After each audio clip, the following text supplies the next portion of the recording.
First up tonight, a tragic human trafficking kidnapping.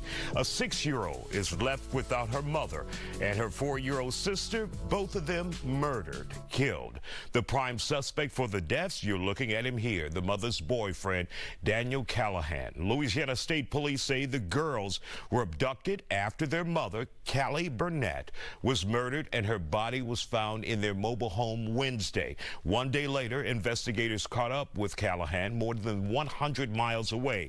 They found the body of the 4-year-old in the woods and her older sister alive in a vehicle just a few yards away. Now, investigators also believe human trafficking, human sex trafficking was involved. They found animal cages just large enough to stuff a human into. Fox 8 in New Orleans spoke with the suspect, Daniel Callahan, as he was coming out of the jail.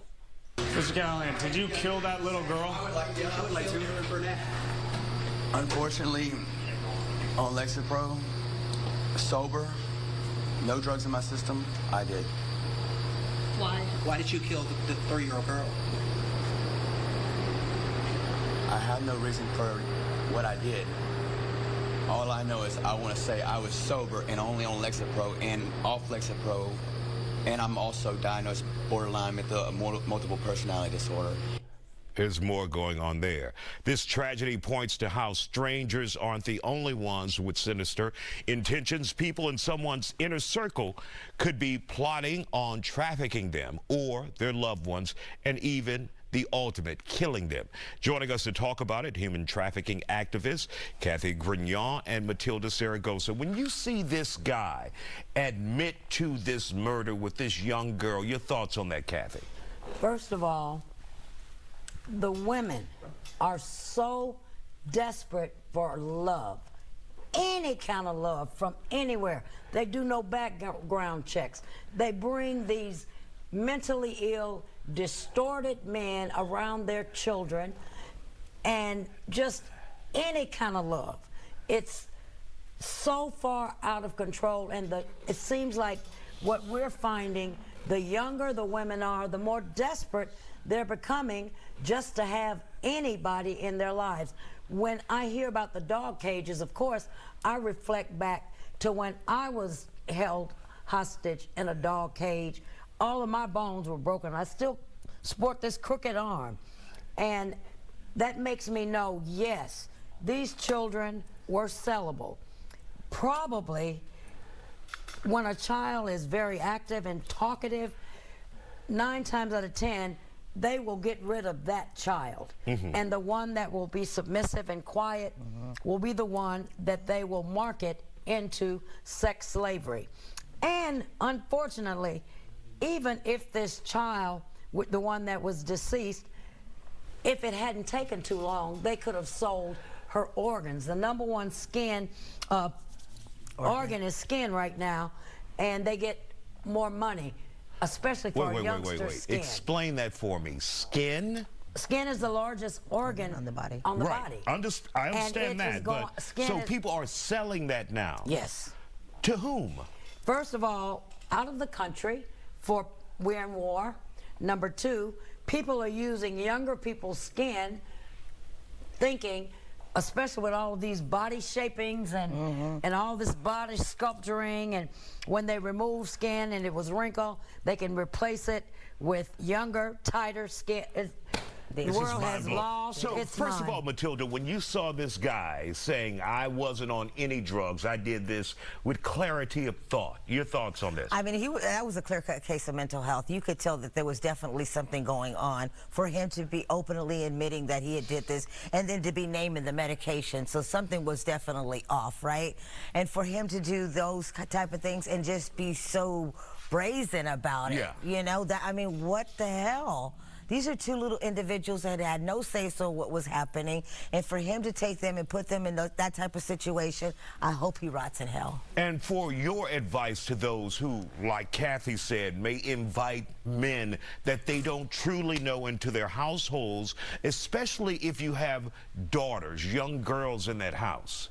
I mean, you need to do your background check. I mean, come on, guys. You cannot be that desperate for love and attention that you would risk the Safety. the safety of your children, you know, their innocence. I mean, and then look for the signs. If you have somebody coming in, they're paying attention too much to one of your child more than the other, or they want to take these trips to the store and they only want to take one, or they're spending just so much time engaging the children, sitting them on their laps, you know, wanting to bathe them at night.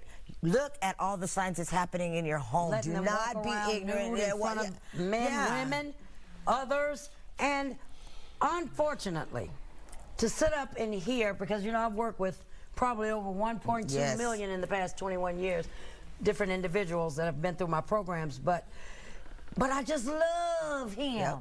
Oh, he's got such pretty hair. Yes. Oh, and then they go after the women with the low self-esteem. She might be a little oversized, might be a little skinny, might be a little slow, you know, but they target their individuals. They target them. And I don't care. Awareness has been out there forever. Now it has become a fad. Everybody's going to cry. Even the traffickers, they're like, they're not going to get us. I mean, it's such a game. They plant people in the courts, in the church, in the schools, everywhere. In the foster homes. In the different trainings, in the awareness events. So they're learning everything that we are doing. So they go behind. It changes bi-weekly. This is when many of us think of mess. it, we think of it as a crude operation, but you're saying it's sophisticated, where there's thought into it. Oh yeah, yeah. Oh yes. They're very intelligent individuals, and they know what they're looking to do.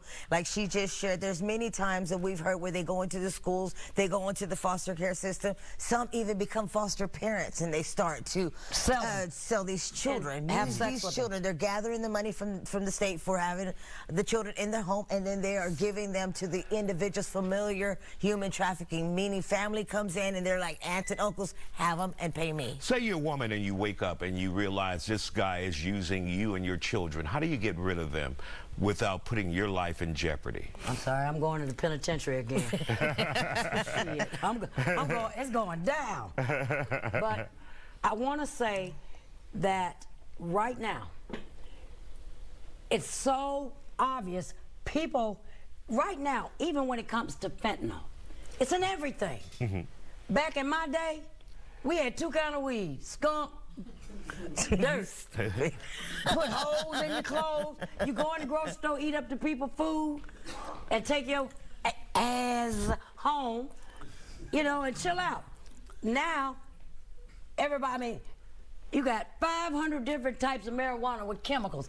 People have not even been trained how to rehabilitate chemicals. And I feel responsible for there no longer being narcotics, because I think we did it all, so that's why they got these chemicals.